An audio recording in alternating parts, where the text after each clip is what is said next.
Hello दोस्तों, मैं आशीष कुमार अपने YouTube channel Bihar GK tricks में आपका स्वागत करता हूं। आज हम लोग मध्यकालीन इतिहास के अंतर्गत मुगल कालीन प्रशासन के बारे में इस वीडियो में पढ़ेंगे। तो यदि आप लोगों ने अब तक हमारा channel Bihar GK tricks subscribe नहीं किया है तो इसे सब्सक्राइब कर लें, साथ ही बेल आइकन को जरूर दबाएं। तो आइए वीडियो को स्टार्ट करते हैं। तो सबसे पहले हम लोग इसके नोट्स को पढ़ेंगे। तो आइए इसके नोट्स को पढ़ते हैं। मुगल प्रशासन के दौरान जिले को सरकार के नाम से जाना जाता था। शासन की सुविधा के लिए प्रत्येक सूबा अर्थात प्रांत कई सरकारों अर्थात जिलों में बटा होता था। सरकार को पुनः परगना या महल में विभाजित किया गया था। प्रत्येक सरकार के प्रमुख अधिकारी जैसे फौजदार, अमलगुजार, काजी, कोतवाल, बेतिकची और खजानदार होते थे। मुगल काल में मीर बख्शी सैन्य विभाग का प्रधान था। वह शरखत नामक प्रमाण पत्र पर हस्ताक्षर करके सैनिकों को मासिक वेतन भी निर्धारित करता था। इसके अतिरिक्त प्रांतों में भी बख्शी होते थे जो मीर बख्शी के नियंत्रण में कार्य करते थे। मुगल शासन में मीर बख्शी भू राजस्व अधिकारियों का पर्यवेक्षण करता था तथा साथ ही सैन्य विभाग के वेतन के लिए भी उत्तरदायी था। सर जदुनाथ सरकार ने मीर बख्शी को वेतनाधिकारी कहा है, किंतु वेतनाधिकारी का कार्य मीर बख्शी का नियमित एवं अस्थायी कार्य नहीं था। वेतनाधिकारी का कार्य दीवाने तन करता था। मुगल काल में मनसबदारों के सैनिकों के अतिरिक्त दो प्रकार के और घुड़सवार सैनिक थे जो अहदी तथा दाखली कहलाते थे। अहदी सैनिक बादशाह द्वारा नियुक्त किए जाते थे तथा उसके अंगरक्षक के रूप में कार्य करते थे। दाखिली सैनिक की भर्ती बादशाह द्वारा की जाती थी, यद्यपि इनको मनसबदारों की सेवा में रखा जाता था। मुगल प्रशासन में मुहतसिब जन आचरण के निरीक्षण विभाग का प्रधान था। उसका कार्य सार्वजनिक आचरण को उच्च बनाए रखना था। आगे है, वेश्याओं को नगर से निष्कासित कर एक नए स्थान पर बसाया गया और उसका नाम शैतानपुरी रखा गया। मनसबदारी व्यवस्था के अंतर्गत 33 वर्ग थे। उन्हें कभी कभी मशरूत अथवा सशर्त पद भी प्राप्त होते थे। अकबर ने अपने शासन काल में 40वें वर्ष में जाट एवं सवार जैसे दोहरी व्यवस्था लागू की। जिस मनसबदार ने से अपने जात या व्यक्तिगत दर्जे के अनुरूप सवार रखने की अपेक्षा की जाती थी, उसे उसके दर्जे की पहली कोटि में जिससे आधे सवार रखना अपेक्षित था, उसे दूसरी कोटि में और जिसे आधे से भी कम सवार रखना अपेक्षित था, उसे तीसरी कोटि में रखा जाता था। सवार पद जात पद से कभी ऊपर नहीं हो सकता था। इस व्यवस्था में सैनिक और असैनिक अधिकारियों का एक ही सेवा संवर्ग था। मुगल प्रशासनिक शब्दावली में माल शब्द भू राजस्व से संबंधित था। पुर्तगालियों द्वारा 1605 ईस्वी में तंबाकू भारत लाया गया। इसके बाद ही तंबाकू भारत के जनसम्मान में बहुत लोकप्रिय हो गया। कुछ ही वर्गों में तंबाकू पीने की आदत लोगों में इतनी अधिक प्रचलित हो गई कि इस नुकसानदेह आदत से बचने के लिए 1617 ईस्वी में जहांगीर को निर्देश जारी करना पड़ा। मुगल प्रशासन में विद्वानों एवं धार्मिक लोगों को दी जाने वाली राजस्व मुक्त अनुदान भूमि को मदद ए मास कहा जाता था। इसे सयुरगल भी कहा जाता था। दान दी जाने वाली समस्त भूमि का निरीक्षण सद्र करता था तथा सद्र का यह भी दायित्व था कि इन अनुदानों का दुरुपयोग न होने पाए। यह भूमि स्थानांतरित नहीं होती थी और अनुदान ग्राही के साथ वंशानुगत रूप से रहती थी। टकसालों में सोने, चांदी और तांबे के सिक्के ढाले जाते थे। अकबर द्वारा राम सीता की आकृतियों और रामशिया देवनागरी लेख से युक्त सिक्के चलाए गए थे। चांदी का सिक्का रुपया कहलाता था। दाम अकबर द्वारा चलाया गया तांबे का सिक्का था। जहांगीर ने अपने सिक्कों पर अपनी आकृति अंकित कराई थी और कुछ सिक्कों पर उसके साथ नूरजहां का नाम भी अंकित था। इसके कुछ सिक्कों पर हाथ में शराब का प्याला लिए हुए आकृति अंकित थी।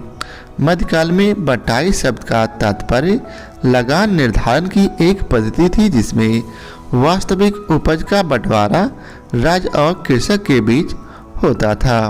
अब आइए चलते हैं इसके प्रश्न को उसको देखते हैं। तो पहला प्रश्न है, मुगल प्रशासन के दौरान जिले को किस नाम से जाना जाता था? तो इसका उत्तर है सरकार के नाम से। मुगल प्रशासन के दौरान जिले को सरकार के नाम से जाना जाता था। शासन की सुविधा के लिए प्रत्येक सूबा अर्थात प्रांत कई सरकारों अर्थात जिलों में बटा होता था। सरकार को पुनः परगना या महल में विभाजित किया गया था। अब अगला प्रश्न है, मुगल काल में जनपद अर्थात जिला क्या कहलाता था? तो सरकार।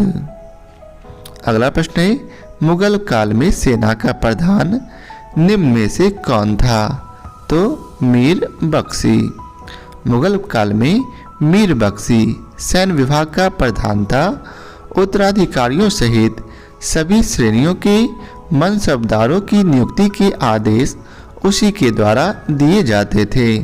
घोड़ों को दागने और सिपाहियों का मुआयना करने का काम भी उसी के जिम्मे था। अब अगला प्रश्न है, मुगल शासन में मीर बख्शी का कार्य था तो भू राजस्व अधिकारियों का पर्यवेक्षण। मुगल शासन में मीर बख्शी भू राजस्व अधिकारियों का पर्यवेक्षण करता था तथा साथ ही सैन्य विभाग के वेतन के लिए भी उत्तरदायी था। सर जदुनाथ सरकार ने मीर बख्शी को वेतनाधिकारी कहा है, किंतु वेतनाधिकारी का कार्य मीर बख्शी का नियमित एवं अस्थायी कार्य नहीं था। वेतनाधिकारी का कार्य दीवाने तन करता था। अब अगला प्रश्न है, निम्नलिखित में से किसी मुगल सेना में चिकित्सक नियुक्त किया गया था? तो इसका उत्तर है मनुची को। निकोलो मनुची को मुगल सेना में चिकित्सक नियुक्त किया गया था। वह एक इतालवी यात्री था। इसने भारत आकर दारा सिकों की सेना में तोपची के रूप में नौकरी की। 1659 ईस्वी में दारा सिकों की मृत्यु के बाद इसने चिकित्सक का पेशा अपना लिया। अब अगला प्रश्न है, निम्नलिखित कथनों पर विचार कीजिए। अहदी वे घुड़सवार सिपाही थे। इनमें से सही कथन कौन सा है? तो इसका उत्तर है बी अर्थात 1, 2 और 3। अर्थात जिन्होंने अपनी सेवाएं एकाकी प्रदान की। दूसरा, जिन्होंने किसी सरदार के साथ अपने को संलग्न नहीं किया। और तीसरा, सम्राट ही जिनका आसन कर्नल था। मुगल काल में मनसबदारों के सैनिकों के अतिरिक्त 2 प्रकार के और घुड़सवार सैनिक थे जो अहदी तथा दाखिली कहलाते थे। अहदी सैनिक बादशाह द्वारा नियुक्त किए जाते थे तथा उसके अंगरक्षक के रूप में कार्य करते थे। यद्यपि इनका मनसबदारों से कोई संबंध नहीं था, किंतु बादशाह के प्रत्यक्ष आदेश से इन्हें मनसबदारों के साथ नियुक्त कर दिया जाता था।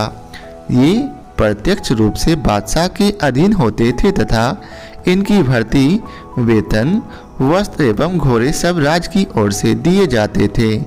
इनके लिए पृथक दीवान एवं बक्से की व्यवस्था की गई थी। एक अहदी घुड़सवार को 500 रुपये वेतन देने का उल्लेख मिलता है, जबकि एक साधारण घुड़सवार को 12 रुपये से 15 रुपये तक ही वेतन दिया जाता था। अकबर के समय में अहदी सैनिकों की संख्या 12,000 हो गई थी। ये बादशाह के सबसे योग्य और वफादार सैनिक माने जाते थे। अब अगला प्रश्न है, मुगल प्रशासन में मोहत शिव था कौन? तो इसका उत्तर है लोक आचरण अधिकारी। मुगल प्रशासन में मुहत शिव जन आचरण के निरीक्षण विभाग का प्रधान था। उसका कार्य सार्वजनिक आचरण को उच्च बनाए रखना था। आचरण को शुद्ध बनाए रखने के लिए अकबर ने नगरों में मदिरा की बिक्री तथा वेश्याओं का निवास निषिद्ध घोषित कर दिया था।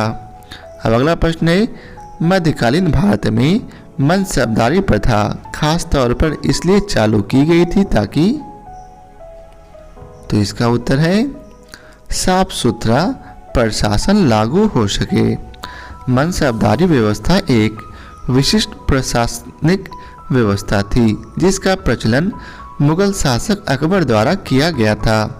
संभवतः दशमलव प्रणाली पर आधारित मंगोलों की सैन्य व्यवस्था ही, जिसकी कुछ छाप दिल्ली सल्तनत के सैन्य संगठन पर दिखाई पड़ती है, मुगलों की सैन्य व्यवस्था का आधार रही होगी। दिए गए विकल्पों में मनसबदारी प्रथा को लागू करने का मुख्य उद्देश्य एक साफ सुथरा प्रशासन को लागू करना था। अब अगला प्रश्न है, निम्नलिखित बातों में से कौन एक मुगल मनसबदारी व्यवस्था के विषय में सत्य नहीं है? तो इसका उत्तर सी, अर्थात उनका शवार पद जात पद से अधिक हो सकता था। मनसबदारी व्यवस्था के अंतर्गत 33 वर्ग थे। उन्हें मशरूत अथवा सशर्त पद प्राप्त होते थे। अकबर ने 40वें वर्ष में जात एवं सवार जैसे दोहरी व्यवस्था लागू की। जिस मनसबदार से अपने जात या व्यक्तिगत दर्जे के अनुरूप सवार रखने की अपेक्षा की जाती थी, उसे उसके दर्जे की पहली कोटि में जिससे आधे सवार रखना अपेक्षित था, उसे दूसरी कोटि में, और जिससे आधे से भी कम सवार रखना अपेक्षित था, उसे तीसरी कोटि में रखा जाता था। सवार पद जात पद से कभी ऊपर नहीं हो सकता था। इस व्यवस्था में सैनिक और असैनिक अधिकारियों का एक ही सेवा संवर्ग था। लोग अधिकतम सरकारी सेवा में निम्नतम सोपान पर प्रवेश करके अमीर या अमीर ए उम्दा के दर्जे तक ऊपर जाने की आशा कर सकते थे। अब अगला प्रश्न है, मुगल मनसबदारी व्यवस्था के बारे में निम्न कथनों पर विचार कीजिए एवं नीचे दिए गए कोड से सही उत्तर चुनिए। तो इसका सही उत्तर है डी, अर्थात केवल 1 एवं 3 सही है। मनसब शब्द का अर्थ श्रेणी अथवा पद है तथा मनसबदार का अर्थ उस अधिकारी से था जिसे शाही सेना में पद अथवा श्रेणी प्राप्त थी। अकबर की मनसबदारी व्यवस्था दशमलव प्रणाली पर आधारित थी। अकबर ने अपने अंतिम वर्षों में मनसबदारी व्यवस्था में जात और सवार के पदों को आरंभ किया।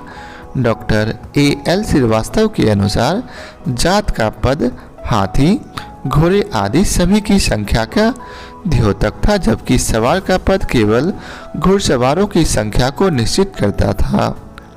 मनसबदारों के 3 वर्ग थे, जिनमें प्रथम श्रेणी के अंतर्गत वे आते थे जो निर्धारित मनसब की संख्या के बराबर सवार रखते थे।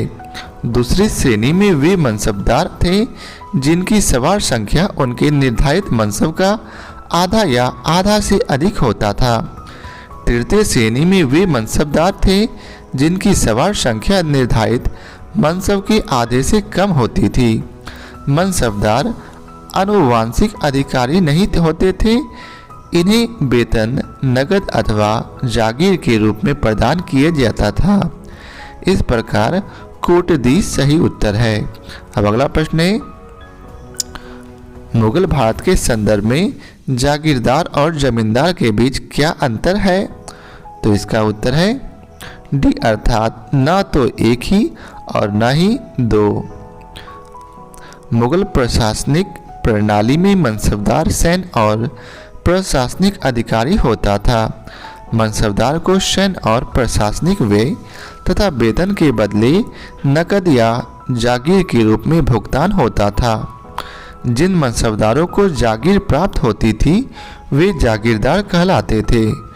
इन्हें न्यायिक और पुलिस दायित्व के एवज में भूमि आवंटन अधिकार प्राप्त होते थे, तथापि इनके भूमि अधिकार केवल सेवा काल तक ही रहते थे। इसके विपरीत जमींदार पहले से चले आ रहे बड़े भूधारक होते थे। इनका कार्य अपने प्रभाव क्षेत्र से भू राजस्व संग्रह कर राज्य को देना होता था, जिसके बदले उन्हें लगभग 10 से 11% संग्रह शुल्क प्राप्त होता था। इसके राजस्व अधिकार वंशानुगत होते थे तथा इनका मुख्य उत्तरदायित्व तो राजस्व उगा ही होता था, परंतु इसके अतिरिक्त भी वे कुछ विशिष्ट प्रकार की सेवाएं अर्थात खिदमत राज्य को देते थे। अपने क्षेत्र में कानून व्यवस्था बनाए रखने तथा विद्रोही तत्वों से निपटने में राज्य के अधिकारियों की सहायता के अतिरिक्त ये आवश्यकता पड़ने पर अपने सैनिक संसाधन भी राज्य को उपलब्ध कराते थे।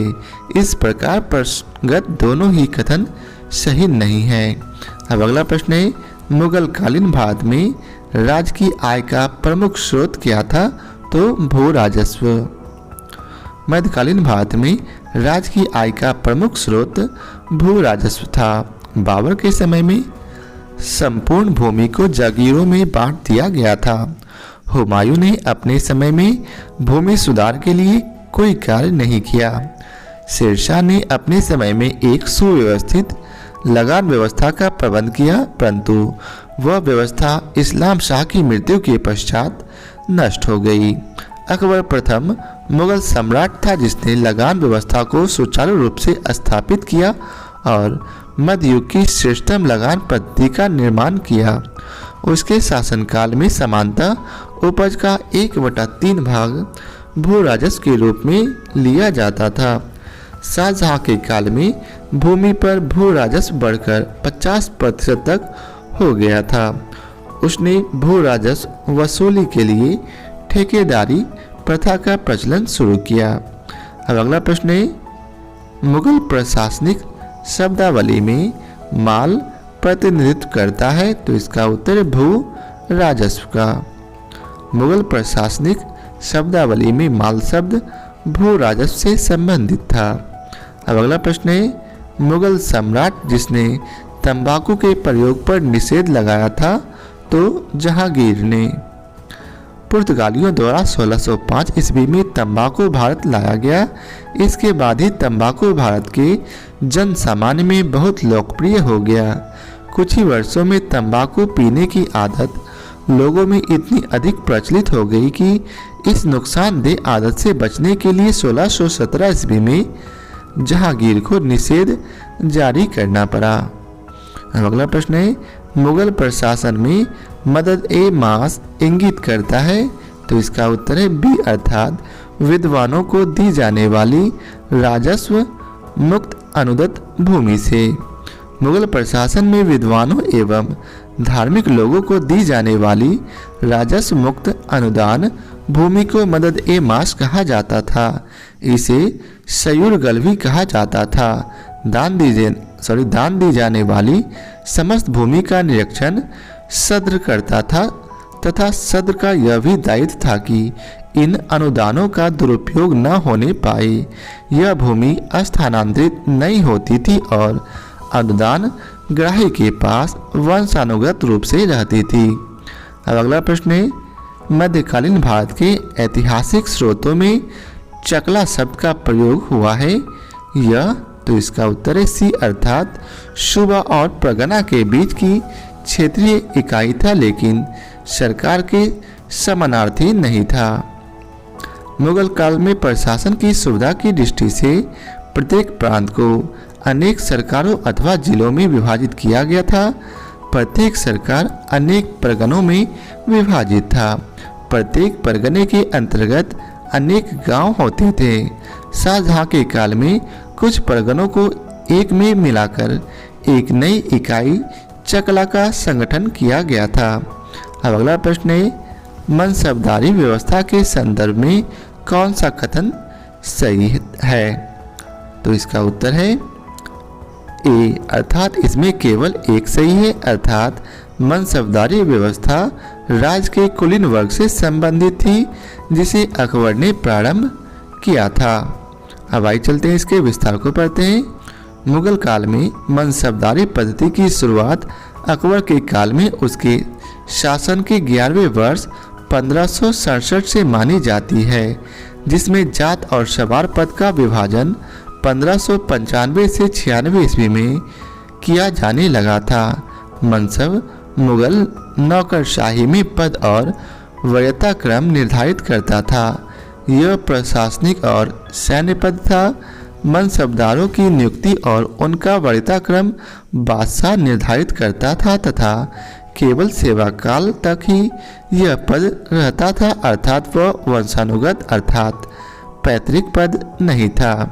अब अगला प्रश्न है, कथन ए में बतलाया गया है मुगल काल में मनसबदारी प्रथा विद्यमान थी और कारण आर में बतलाया गया है मनसबदारों का चयन योग्यता के आधार पर होता था। तो इसका उत्तर है बी, अर्थात कथन और कारण दोनों सही है, परंतु कारण कथन को स्पष्ट नहीं करता है। मनसबदारी व्यवस्था मुगल प्रशासनिक व्यवस्था का मूलाधार था। अकबर के शासनकाल के 11वें वर्ष में पहली बार मनसब प्रदान किए जाने का साक्ष्य मिलता है। मुख्यतः मनसबदारों के चयन में योग्यता ही मानदंड होती थी। इस प्रकार कथन और कारण दोनों ही सही है, परंतु कारण कथन को स्पष्ट नहीं करता है। अब अगला प्रश्न है, निम्न में से दिए गए कथन ए एवं बी के व्याख्यान को पढ़ें और निम्न के कूट में से सही उत्तर का चयन करें। तो इसका उत्तर है बी, अर्थात ए और बी दोनों ही सही हैं। तो आइए पढ़ते हैं ए और बी को। सभी मनसबदार सेना के पदाधिकारी नहीं होते थे। मुगल शासन के अधीन उच्च पदाधिकारी भी मनसबदार होते थे और उनका वर्गीकरण होता था। अब आइए चलते हैं इसके विस्तार को पढ़ते हैं। मनसबदारी व्यवस्था को अकबर ने अपने शासनकाल में प्रारंभ किया था। सैन्य अधिकारियों के साथ साथ असैनिक अधिकारियों को भी मनसब प्रदान किया जाता था। अबुल फजल के आईने अकबरी से ज्ञात होता है कि मनसबदारों की 66 श्रेणियां थी। यह श्रेणियां 10 से लेकर 10,000 तक होती थी, परंतु इस व्यवस्था के अंतर्गत केवल 33 श्रेणियां प्रचलित थी।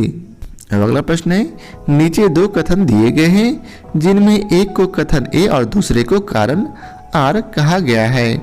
कथन ए में कहा गया है अकबर ने शेरशाह की तरह राज के सिक्कों के प्रचलन को नियमित करने का प्रयास किया, और कारण आर में बतलाया गया है शेरशाह की मुद्रा पद्धति के समान अकबर के समय का ताम्र का प्रमुख सिक्का दाम था। नीचे दिए गए कोटों से सही उत्तर का चयन करें। तो इसका उत्तर है ए, अर्थात कथन ए और कारण आर दोनों सही है तथा कारण आर कथन ए की सही व्याख्या है। अब आइए चलते हैं इसके विस्तार को पढ़ते हैं। अकबर ने शेरशाह की तरह राज के सिक्कों के प्रचलन को नियमित करने का प्रयास किया और इसके परिणाम स्वरूप अकबर और उसके उत्तराधिकारियों के शासनकाल के दौरान मुगल साम्राज्य में व्यापारिक कारोबार हेतु मुख्यतः स्वर्ण मोहरों, चांदी के रुपया और तांबे के दाम के रूप में मानक सिक्कों का प्रचलन और प्रसार किया गया। शेरशाह की मुद्रा पद्धति के समान अकबर के समय भी तांबे का प्रमुख सिक्का दाम था। राज्य के आय व्यय की गणना दाम में ही की जाती थी। इस प्रकार प्रश्नगत कथन और कारण दोनों सही है तथा कारण कथन की सही व्याख्या है। आयोग द्वारा इस प्रश्न का उत्तर बी दिया गया है जो उचित नहीं है। इसका सही उत्तर ए होना चाहिए। अब अगला प्रश्न है, निम्नलिखित राजाओं में से किसने राम सीता की आकृतियों और राम सिया देवनागरी लेख से युक्त कुछ सिक्के चलवाए थे। तो इसका उत्तर है अकबर ने। अकबर द्वारा राम सिया की आकृतियों और राम सिया या राम सिया देवनागरी लेख से युक्त सिक्के चलाए गए थे। अब अगला प्रश्न है, मुगल शासन में तांबे का सिक्का कहलाता था? तो इसका उत्तर है बी दाम। टकसालों में सोने, चांदी और तांबे के सिक्के ढाले जाते थे। चांदी का सिक्का रुपया कहलाता था। दाम अकबर द्वारा चलाया गया तांबे का सिक्का था। अब अगला प्रश्न है, निम्नलिखित में से किस शासक ने शाहरुख नामक चांदी का सिक्का चलाया? तो इसका उत्तर है बाबर ने। बाबर ने चांदी और तांबे का सिक्का चलाया था। चांदी के सिक्कों को शाहरुख कहा जाता था। अब अगला प्रश्न है, मध्यकाल में बटाई शब्द का अर्थ था तो लगान निर्धारण का तरीका। मध्यकाल में बटाई शब्द का तात्पर्य लगान निर्धारण की एक पद्धति थी जिसमें वास्तविक उपज का बंटवारा राज्य और कृषक के बीच होता था। शेरशाह सूरी ने लगान निर्धारण के लिए 3 प्रणालियां अपनाई थी। पहली प्रणाली नस्क या मुक्ताई अथवा कनकूत, दूसरी प्रणाली नकदी अथवा जब्ती प्रथा और तीसरी प्रणाली गल्ला बक्सी या बटाई। अब अगला प्रश्न है, अकबर के शासनकाल में दक्कन में निम्न पदियों में से कौन सा भू राजस्व वसूली का प्रचलित आधार था? तो इसका उत्तर है हल्की संख्या। JN सरकार की औरंगजेब का इतिहास में पृष्ठ संख्या 190 पर यह उल्लेखित किया गया है कि अकबर के शासनकाल में उत्तर भारत में दीवान टोडरमल द्वारा भू राजस्व वसूली की व्यवस्था पद्धति स्थापित की गई थी, लेकिन दक्कन में इस प्रकार की व्यवस्था पद्धति का अभाव था। इस दौरान दक्कन के किसान प्रति हल के आधार पर राज्य को भू राजस्व का भुगतान करते थे। तो यह था आज के वीडियो का आखिरी प्रश्न। आशा करता हूं आप लोगों को हमारा यह वीडियो पसंद आया हो। यदि आप लोगों को हमारा यह वीडियो पसंद आया हो तो लाइक और शेयर जरूर करें। फिर मिलते हैं नए चैप्टर के साथ। आज के लिए बहुत बहुत धन्यवाद।